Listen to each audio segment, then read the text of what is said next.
પણ સવિતાબેનના મનનો વિશ્વાસ હતો. આખા મહોલ્લામાં જ્યારે નીરવ શાંતિ હોય ત્યારે સવિતાબેનના રસોડામાંથી પ્રાઇમસનો અવાજ અને છરી ચપ્પુનો અવાજ ગુંજવા માંડતો. આજથી 10 વર્ષ પહેલા સવિતાબેનનું જીવન આવું નહોતું.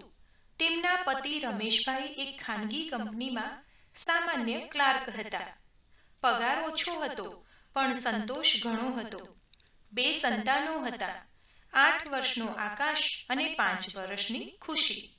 જીવન હસતું ખીલતું ચાલતું હતું, પણ નિયતિને કંઈક બીજું જ મંજૂર હતું. એક કાળઝાળ સાંજે રમેશભાઈ ઓફિસેથી ઘરે પરત ફરી રહ્યા હતા ત્યારે અકસ્માતમાં તેમનું અવસાન થયું.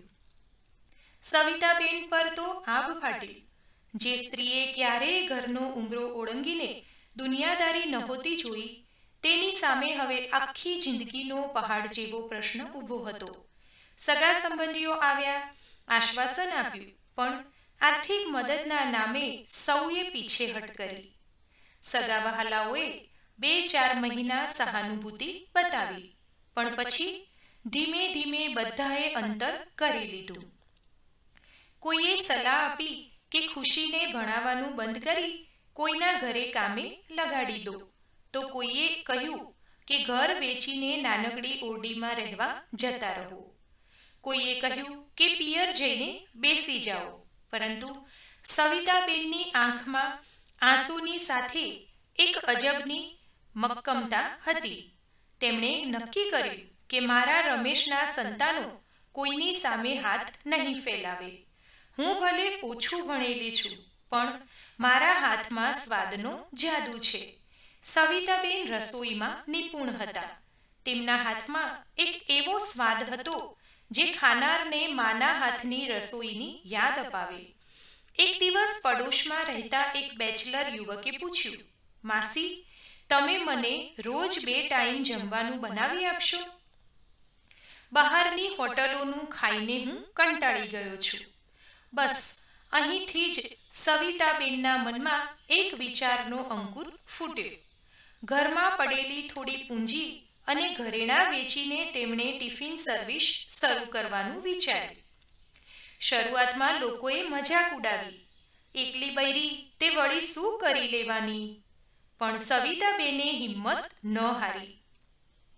તેમણે મનમાં ગાંઠ વાળી કે તેઓ ટિફિન સર્વિસ શરૂ કરશે. શરૂઆતમાં માત્ર 2 ટિફિનથી શરૂઆત થઈ. સવિતાબેન વહેલી સવારે 4 વાગે ઉઠી જતા. ઠંડી હોય કે વરસાદ, તેમનો દિવસ સગડી પેટાવવાથી શરૂ થતો. તેમણે ગલીના નાકે એક નાનકડું બોર્ડ લગાવ્યું, ઘર જેવું શુદ્ધ ભોજન. પહેલા દિવસે માત્ર 2 જ ટિફિનના ઓર્ડર મળ્યા. નજીકમાં રહેતા 2 બેચલર છોકરાઓએ ટિફિન મંગાવ્યું. સવિતાબેને એ ટિફિન બનાવવામાં પોતાનું હૃદય રેડી દીધું. ગરમા ગરમ ફુલકા રોટલી, મસાલેદાર શાક, દાળ, ભાત અને સાથે ઘરનું બનાવેલું અથાણું. તે 2 છોકરાઓને જમવામાં પોતાની માતાના હાથનો સ્વાદ આવ્યો. તેમણે બીજા 10 લોકોને વાત કરી અને ધીમે ધીમે ઓર્ડર વધવા લાગ્યા. ટિફિન વધ્યા એટલે જવાબદારી પણ વધી. સવિતાબેનનો દિવસ સવારે 4 વાગે શરૂ થતો અને રાત્રે 11 વાગે પૂરો થતો. ટિફિન સર્વિસ ચલાવવી એ માત્ર રસોઈ બનાવી જ નહોતી.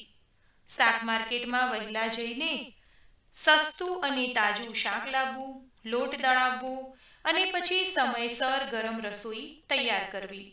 શરૂઆતના દિવસોમાં તેમની પાસે ડિલિવરી બોય રાખવાના પૈસા નહોતા, એટલે સવિતાબેન પોતે જ ભારે ટિફિન ઉપાડીને નજીકની ઓફિસો અને પીજીમાં આપવા જાતે જ જતા. એક સમય એવો આવ્યો જ્યારે અનાજના ભાવ આસમાને પહોંચ્યા. નફો સાવ ઓછો થઈ ગયો. ખુશીની સ્કૂલની ફી ભરવાના પૈસા નહોતા.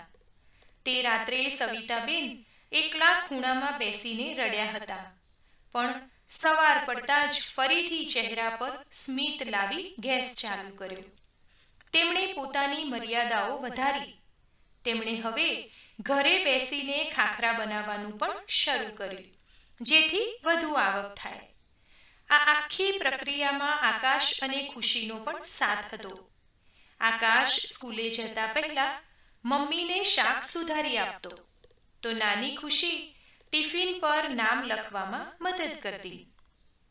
એક સ્ત્રી જ્યારે બહાર નીકળીને કામ કરે ત્યારે સમાજની નજર હંમેશા પવિત્ર નથી હોતી. ક્યારેક શાકભાજીવાળો તો ક્યારેક ટિફિન લેનાર ગ્રાહક અભદ્ર વર્તન કરવાની કોશિશ કરતો, પણ સવિતાબેન ચંડીનું સ્વરૂપ ધારણ કરી લેતા.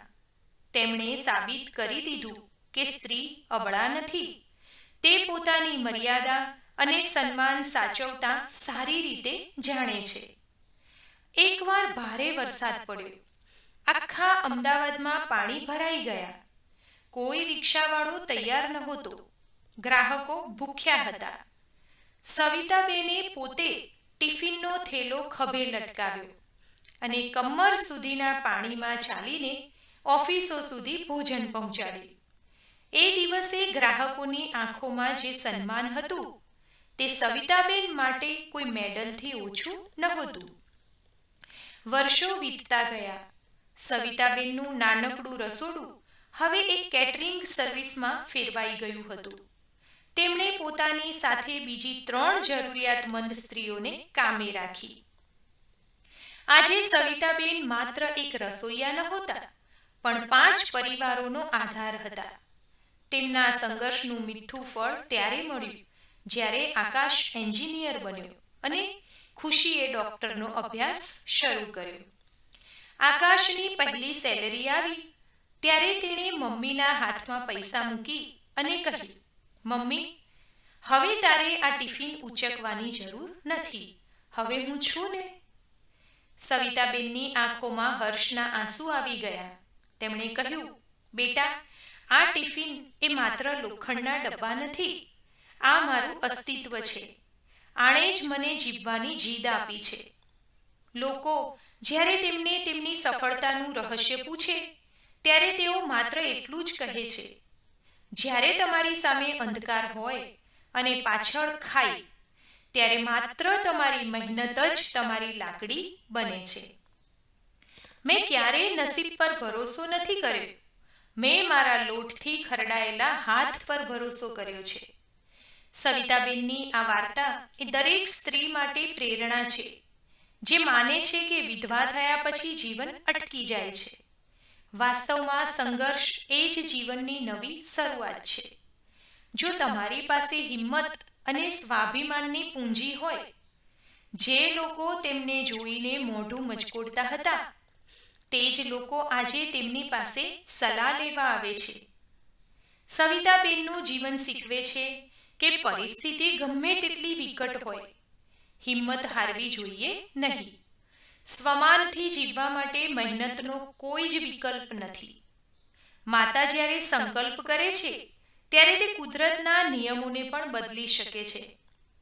સવિતાબેનનું માતૃકૃપા ટિફિન સર્વિસ આજે પણ એ જ સ્વાદ અને પ્રેમ પીરસે છે જે 10 વર્ષ પહેલા શરૂ થયો હતો. આ એક વિધવા માતાની એવી જીત છે જેણે સમાજની રૂઢિચુસ્ત જંજીરોને તોડીને પોતાના બાળકો માટે સોનેરી ભવિષ્ય બનાવ્યું. સવિતાબેને માત્ર ટિફિન નહોતા વેચ્યા, તેમણે પોતાના બાળકોનું ભવિષ્ય અને પોતાનું ખોવાયેલું ગૌરવ પાછું મેળવ્યું હતું. તો મિત્રો, હું આશા રાખું કે તમને આજની આ કહાની ચોક્કસથી પસંદ આવી હશે. જો મિત્રો આજનો આ વિડીયો પસંદ આવ્યો હોય તો વિડીયોને લાઈક કરજો, તમારા મિત્રો સાથે વધારે ને વધારે શેર કરજો, જેથી વધુ લોકો આજની આ વાર્તા, આ જીવનની કહાની સાંભળી શકે. જો અમારી ચેનલને પહેલી જ વખત જોઈ રહ્યા હોય તો સબસ્ક્રાઇબ જરૂરથી કરી લેજો, જેથી અમારા નવા આવનારા તમામ વિડીયો આપને સાંભળવા મળતા રહે. ધન્યવાદ. સર્વેને મારા તરફથી જય શ્રી કૃષ્ણ.